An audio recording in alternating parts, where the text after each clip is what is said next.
Welcome to Food Safety 5, twice monthly reports from the Food Safety Magazine editorial desk to keep you abreast of top news stories and current events impacting the food safety sector.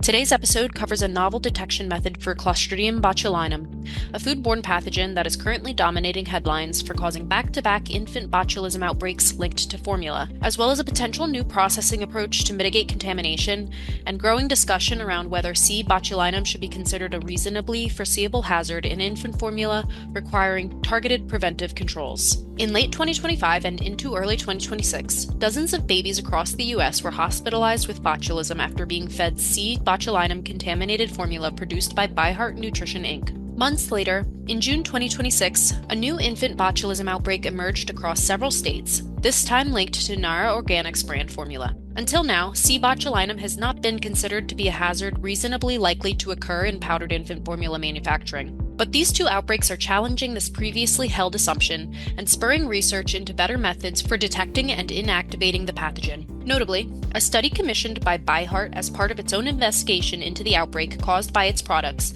suggests that sulfite-reducing Clostridia, or SRC enumeration, the industry standard for C. botulinum detection in formula as a general indicator of spore contamination, concluded that indicator-based screening such as SRC enumeration, even if it had been in place before the ByHeart outbreak, would not have prevented its occurrence.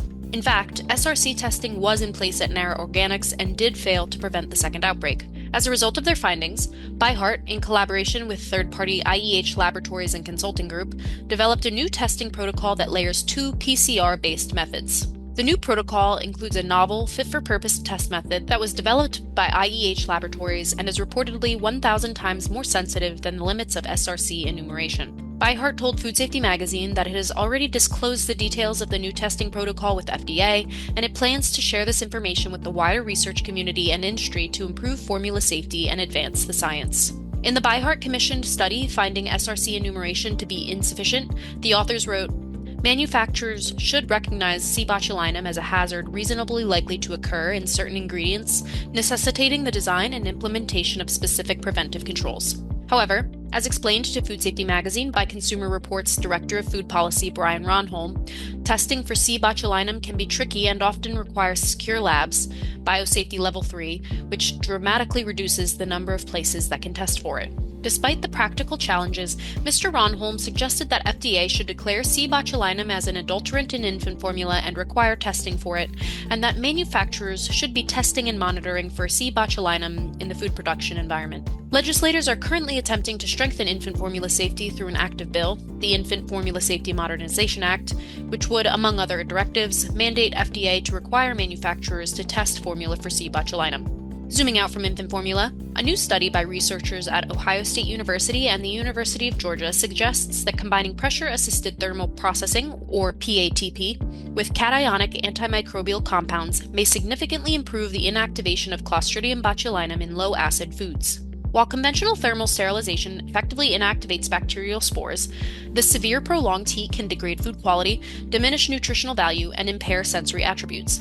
PATP, which combines high pressure and thermal treatment at lower temperatures, is emerging as a promising solution for inactivating bacterial spores in foods, but more work is needed to address spore regrowth during storage post-PATP treatment. Looking to prevent such regrowth, the researchers evaluated PATP at 600 megapascals and 105 degrees Celsius for 10 minutes, both alone and in combination with the antimicrobials chitosan, epsilon polylysine, and lauric arginate. They used Clostridium sporogens as a surrogate for C. botulinum and carrot puree as the food matrix for their experiments. The researchers found that PATP alone achieved a 4 log reduction of spores in the carrot puree, but surviving spores increased by about 1 log during 35 days of storage at 23 degrees Celsius. When chitosan was added, a 6.5 log reduction in spores was achieved. Combining PATP with epsilon polylysine, or lauric arginate, achieved reductions greater than 6.5 log, lowering spore populations below detectable levels. No spore recovery was observed during the 35-day storage period for any antimicrobial treated samples. Overall, PATP combined with the 3 antimicrobials not only killed spores but also prevented them from regrowing. These findings support the use of combined pressure thermal and antimicrobial hurdle strategies to improve microbial safety in low-acid foods, according to the researchers.